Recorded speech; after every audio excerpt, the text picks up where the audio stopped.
Bonjour à tous, j'espère que vous allez bien. Donc aujourd'hui on va faire escalope milanaise entre guillemets et des nuggets.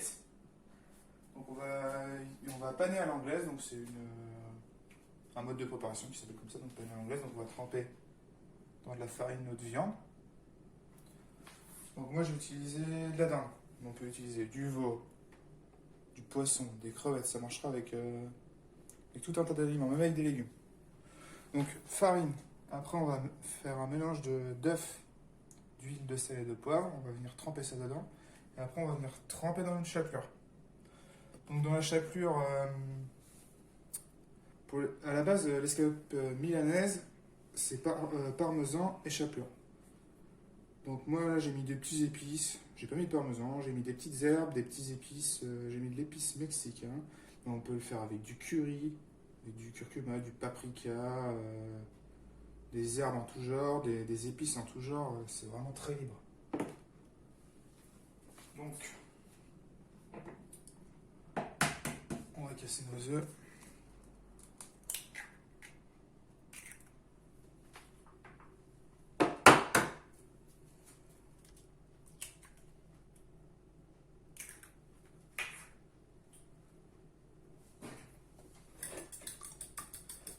Mélanger.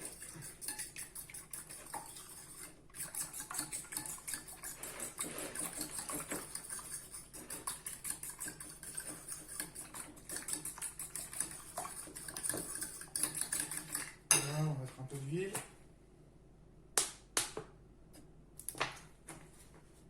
Sel.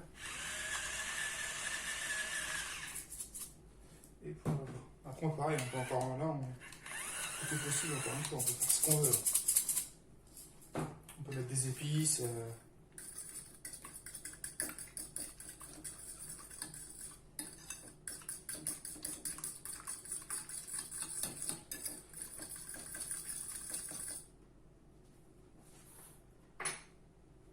Donc voilà. Donc on va commencer avec notre escalope.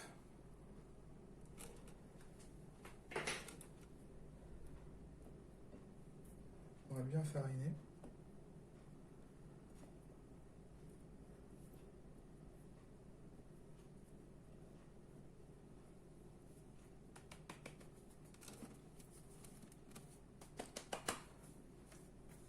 Voilà. Ensuite, on va venir tremper dans notre œuf. Là, on trempe dans notre œuf et notre huile. Donc voilà, on trempe bien.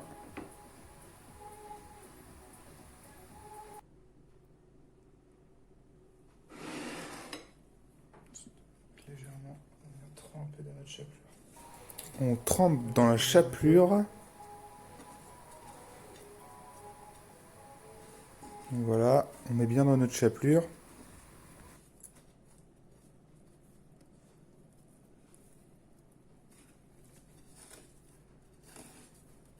Donc là, j'ai fait ma chapelure maison parce que je voulais une chapelure. Donc vous pouvez utiliser de la chapelure classique.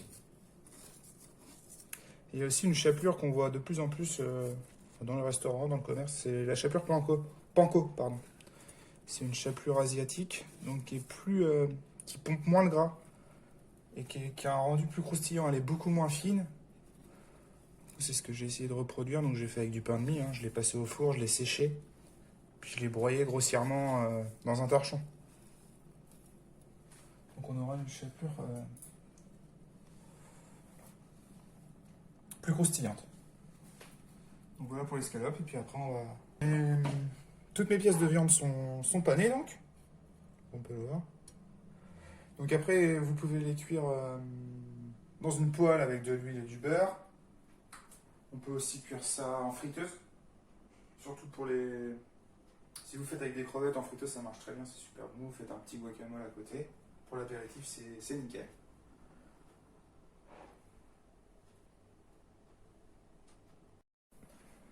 Donc, vous pouvez ensuite les conserver comme ça au frais et puis les cuire quand vous en avez besoin. Moi, par exemple, il doit être 15 heures, donc je les ferai cuire que ce soir. Voilà. Donc, vous pouvez ensuite les conserver comme ça au frais et puis les cuire quand vous en avez besoin. Moi, par exemple, exemple, il doit être 15 h, donc je les ferai cuire que ce soir. Voilà.